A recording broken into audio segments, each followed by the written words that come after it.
Click on click on my end screen on my thumbnail. Watch my videos from start to finish, please. Companies selling second-hand cars throughout Britain, and he had 4 of 5 friends who were big. They followed him around the school like a bit part villains in a quarantine Quentin Tarantino film. It was Gavin who had decided that Matt was bad news. It wasn't what he knew about the new arrival that offered him. It was meant. It was what he didn't. Matt had come out of nowhere at the end of the school year. He hadn't been to a prep school, and he wouldn't explain why he had the left his comprehensive what had happened to his parents or what he had been doing for the past 2 months. Gavin had taught and teased Matt for the first few weeks, trying to make him drop his guard. The fact that Matt wasn't scared of him and refused to tell him anything only angered him all the more. But when something happened that made the whole situation infinitely worse, somehow Gavin overheard the school security talking on the phone in the office, and that was how he learnt that Matt had been in trouble with the police. He'd spent time in a secure children's home or something similar, and he had no money. Some sort of charity or an organisation in London had picked up the tab to send him here. Within minutes, the story had spread all around the school, and from that moment, Matt had been doomed. He was the new boy. The charity case, a loser. He wasn't part of the school and never would be. Maybe there were boys there who would have been more generous, but they were too nervous for Gavin Taylor, and so Matt found himself virtual friendliness he hadn't told Richard.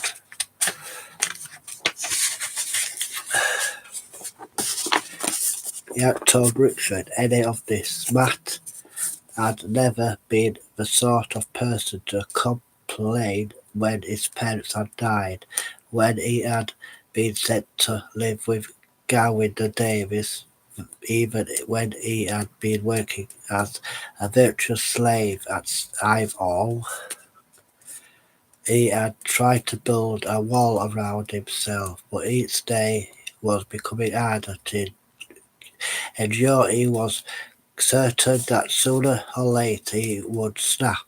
Usually the bus dropped him off at 8:30. The day always began with an assembly in the chapel. Him sung tuneless by 615 schoolboys who were only half awake, and I believe a dress from the headmaster or one of the teachers. Matt kept his head down. He thought about what he had said to Richard that morning. He really was determined to go. He had enough. The first 2 lessons weren't too bad. The maths and his history teachers were young and sympathetic and didn't allow the other boys in the class to pick on him. Matt spent morning break in the library trying to catch up with his homework. After that, he had 45 minutes with the special needs teacher who was trying to help him with his spelling and grammar, but the last lesson before lunch was English, and Mr. King was in a bad mood. Freeman, will you please stand up? Matt got weary to his feet. Out of the corner of his eyes, he saw Gavin nudge another boy and grin. He made sure his own face gave nothing away. Mr. King walked towards him. The English teacher was losing his air. He combined the ginger strands from one side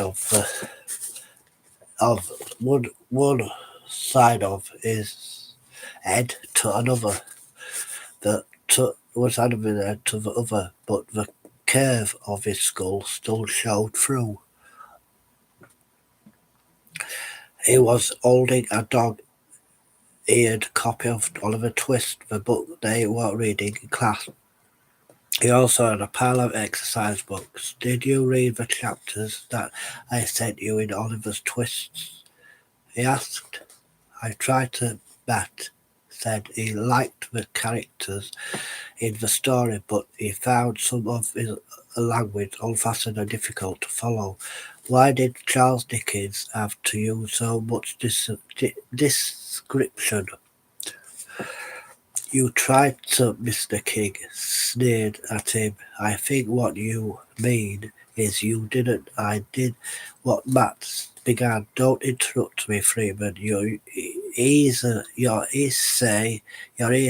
was the worst in the class. You scored a pathetic 2 out of 20. You can't even spell faggot. I can't even spell correct. You can't even spell correctly.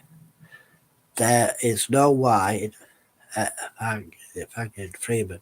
If you read the chapters, you know that Gavin giggled out loud and disbeat himself. Matt felt his cheeks growing red. You will read the chapters again, and you will do the test again, and in future. I prefer it. You didn't lie to me. Now sit down. He threw Matt's exercise book onto the desk, as if it was something he had found in the gutter. The lesson dragged on till the lunchtime bell. There would be games that afternoon. Matt should have enjoyed that, as he was fit and fast on his feet, but he was never part of the team on the sports field. Either they were playing cricket this term.